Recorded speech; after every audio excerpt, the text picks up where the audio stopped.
We continue now at the top of Daf Pei Gimel Amud Beis in Mesechet Kesuvos. This is Kesuvos Daf 83b. On the previous Amud, the Brisa said, let's say a person is a partner in a field, and he uses a language of Dinu Devarim to try to relinquish his right field. That is not effective. He has to use a language of Matana. He has to gift it over. And so the Gemara says, well, what happens if the person uses that language, but also makes a kinyan when he's using that language? He does some kind of a kinyan sudar. So in that situation, it's a machlokas amoroim. Rav Yosef said it's not going to be effective because ultimately that language is not effective, and Rav Nachman said it is effective. And Abaye now clarifies within Rav Yosef and says what Rav Yosef said was only ba'orer. Let's say the person is protesting, saying he didn't intend to do it. Avol ba'omed migufa shel karka kanu. But if the person just stands by, doesn't protest at all, and allows the property to be taken, so in such a situation, migufa shel karka kanu miyadu, then it is going to be an effective kinyan. Rashi over here says, ba'orer keshavach haveru zel lahachzik bechelko. Miyad amad v'ir ala matana. When the person comes to take his portion, you relinquished your right. He says no, he starts protesting. He says, I wasn't giving you anything. I just said dinu devarim. I meant to say I don't want to fight with you. But really, I don't want to give you anything. In that situation, if he's protesting right away and he's saying that his language was meaningless, that's what Rav Yosef means that it's not effective with the kinyan. But if he stays 1 or 2 days, doesn't say anything, then later on he tries to get it back, then it wouldn't be the case. The hashdu with the kahaderbe, really he's just retracting. They taught him what he should claim, but in such a situation, if he didn't protest, the kinyan actually would make this effective, even according to Rav Yosef, and in that case, everyone would agree. And the Gemara continues, Amar Amemar says, Hilchasa, the halacha is, Migufa shel karka kanu miyadu, that if the language is going to be effective if you make a kinyan. Amar le Ravashi le Amemar, Ravashi said to Amemar, ba'orer o ba'omid. When you're saying it's effective, are you talking about in a situation where the guy is protesting, or are you talking about in a situation where the guy is not protesting? And the Gemara explains Ravashi's question, L'may nafkamina, what practical difference does this make? L'chid Rav Yosef. What Ravashi is really saying to Amemar is, within Rav Yosef's shita, meaning he's saying within Rav Yosef's shita, where a kinyan is not effective, so maybe you're saying a kinyan is not effective in some situations, but let's say it's a situation where the guy doesn't even protest, he allows the field to be taken away from him, then maybe it would be effective. That's what Ravashi was asking Amemar. Amar Leisa, Amemar said back to Ravashi, Lo Shmiele, I never heard such a thing. Kalomar, meaning to say Lo Svirli, meaning I don't hold like Rav Yosef at all. I was saying in general, if you make a kinyan, then it is going to be effective all the time. And the Gemara continues at the 2 dots. The Mishnah said, Im kain lama kasav la v'chulu. So the Mishnah said, if he relinquishes his rights by a husband and a wife, if he relinquishes his rights to the property, so then he's really not giving up any rights. The only right he's giving up is that she's now allowed to sell the property. And so the Gemara says, V'teimale mikol mili slikas nafshach. Why is that the case? Why can't she say to him, if you relinquished your rights, it means all of your rights? Why do we interpret it in the most limited way possible? And the Gemara answers, Amar Abaye says, Yad bala hashtar ala tachtona. There's a general rule. Anytime you're a bala shtar, you have the lower hand, meaning we always interpret a shtar in the most limited way. If a person's trying to use a shtar to take something from somebody else, we only interpret that shtar in the most limited way possible. And the Gemara says, if that's the case, why don't we say that all he's giving up is the fruits? That would be the thing of the lowest value. But the Gemara says, no, it's not the lowest value. Amar Abaye says, Botzina tav mikara. A small cucumber is better than a larger one, meaning to say the person wants the fruits that are available right now. That's more valuable to him than some right in terms of the sale of the future. But the Gemara continues, Ve'emam Yerusha, but maybe he's removing himself from the Yerusha. He's saying he doesn't want to inherit her. So Amar Abaye says, no, misa shchicha, mechira lo shchicha. When it comes to death, that is more common. That's something he's going to want. The mechira, the idea that she would sell the property, it's unlikely a person's going to sell the property they inherited, so therefore he's removing himself from the mechira. And the Gemara says, "V'chi maslik inish nafshe, mimilsa de lo shchicha, mimilsa de shchicha lo maslik inish nafshe." When a person relinquishes his rights, he'd rather relinquish it from something that's not as common. So he's saying, now I'm giving you the right to sell the property, which is uncommon anyway. He's probably not removing his rights from something like a Yerusha, which is more common.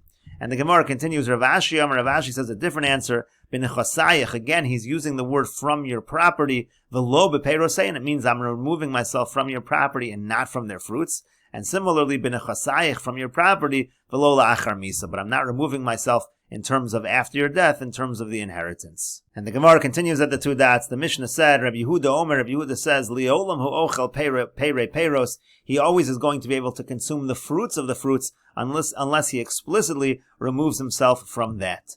And the Gemara continues, Tana Rabbanan, the rabbis taught, Elohein Peiros ve'Elohein Peirei Peiros. The following are considered the fruits, and the following are considered the fruits of the fruits. Echnisa karka v'yasta Peiros. Let's say, for example, she brings land into the marriage, and the land produces fruits. Harehein Peiros. That's what we mean when we refer to Peiros. Machar Peiros v'lakach man karka. Now let's say the Peiros are sold, and that money is used to purchase land. V'yasta Peiros, and now that new land produces other fruits. Harehen Peirei Peiros. That's what we mean when we refer to Peirei Peiros. And the Gemara continues, Iboilu, they have the following question, Rabbi Yehuda, according to Rabbi Yehuda, Peirei Peiros dafka, Odilma ad olam dafka, Odilma tarvayu dafka. So when you say this phrase, Rabbi Yehuda said you have to explicitly mention the Peirei Peiros. Do you just have to say the words Peirei Peiros? Do you have to say just the words ad olam? Or do you have to say everything? You have to say Peirei Peiros ad olam, and that means all the fruits of the fruits forever. And the Gemara continues, "Im tim salomar peirei peiros dafka ad olam lamali." If you're going to say that you only have to say peirei peiros, so why do you have to put in the phrase ad olam? Hakamash malan. What it means to say is kevan the kasav la peirei peiros. It just means once you write the phrase peirei peiros, or once you say you're relinquishing the peirei peiros, command the chasav la ad olam dami. It's as if the person wrote that he's relinquishing everything forever. V'im tim salomar ad olam dafka peirei peiros lamali. And if you're going to say you only have to say the phrase ad olam, why does the Mishnah mention peirei peiros? Hakamashmal, and that comes to teach you afagav the chasav la peirei peiros. Even though he wrote peirei peiros, he chasav la ad olam in. Still, he's got to write the phrase ad olam. Ilolo. If he doesn't write that, then it's not going to be effective. That is the main phrase. And the Gemara continues, Vim Tim Salomar, and if you're going to say Tarvayu Dafka, you need everything, the entire phrase, both of them. Tarti Lamali, so what do you need both for? And the Gemara says, Sricha, you do need it. Di kasav la peirei peiros, velo chasav la ad olam. If he only wrote peirei peiros and not ad olam, hava mina peirei peiros udalo achal, aval pira de peirei peiros achal, then I might think he's only going to get the peirei peiros. He's only relinquishing from the peirei peiros, but the peirei peiros, that he's not relinquishing. Lahachitzrich ad olam, that's why he's relinquishing. It says ad olam forever.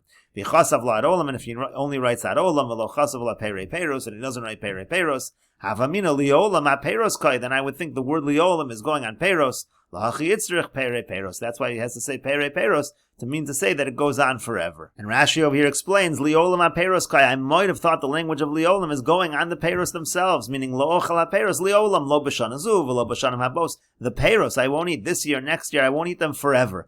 Aval peirei peiros ochel, and we might think it means that he is not relinquishing his rights to the peirei peiros, and that's why he needs both phrases. And the Gemara continues at the two dots. Iboilu, they had the following question: Kasav lo dinu devarim mainly b'nechasayich uvepeirei peiros. What if the language is he writes to her, I'm relinquishing my rights on your property and on the peirei peiros. Mahu, what's the halacha sheyochal peiros in terms of the peiros? Is he giving up the rights on the peiros? Mi peirei peiros salik nafshi, mi peirei lo salik nafshi. Odilma mi kol mili salik nafshi. Is he giving his rights up only on the peirei peiros and not the peiros, or is he giving his rights up on everything? And the Gemara says, Pshit, it's obvious, the mikol mili salik nafshi, he's removing himself from everything. The yamrin mi peirei peiros salik nafshi, mi peirei lo salik nafshi, because if he's only giving up his rights on the peirei peiros and not the peiros, but kevan dachlinu le peiros, but if he's already consumed the peiros, peirei peiros mehecha, there shouldn't be any peirei peiros. Where would they come from? But the Gemara continues, V'lataimich, but according to your reasoning, haditnan, that which the Mishnah said, Rabbi Yehuda Omer there, Rabbi Yehuda says, Liolam hu ochel peirei peiros v'chula. Rabbi Yehuda said he's going to get to eat the fruits, and the fruits of the fruits, unless he explicitly mentions it. But 1 second again, within Rabbi Yehuda, it also doesn't make sense. Kevan dachlinu lepiri, once he's already eaten the fruits, peirei peiros mehecha, where were these peirei peiros? What's Rabbi Yehuda even referring to? Ela b'deshaira, obviously Rabbi Yehuda means maybe there was some peiros left over, and that created the peirei peiros. Hachanami b'deshaira, here also we might be talking about a situation where some peiros were left over. And the Gemara continues at the two dots, Rav Shimon Gamliel Omer v'chulu. Rav Shimon Gamliel says that when it comes to the Yerusha, he will always inherit, because you cannot be masna al mashakasa b'Torah. And the Gemara says, Amar Rav says, halacha Rav Shimon ben Gamliel, the halacha is like Rav Shimon ben Gamliel, however, v'lo mitayme, but not because of the reason that Rav Shimon ben Gamliel had. My halacha Rav Shimon ben Gamliel v'lo mitayme, what does that mean that the halacha is like him, but not for his reason? If it means to say that the halacha is like Rav Shimon ben Gamliel, because Rav Shimon ben Gamliel said that if she dies, he inherits her. But it's not for his reason. Because Rav Shimon ben Gamliel, his reason is that masnal mashakasa b'Torah, if you make a Tanai against the Torah, the Tanai is not effective. But Rav holds to no kaim, the Tanai actually is effective.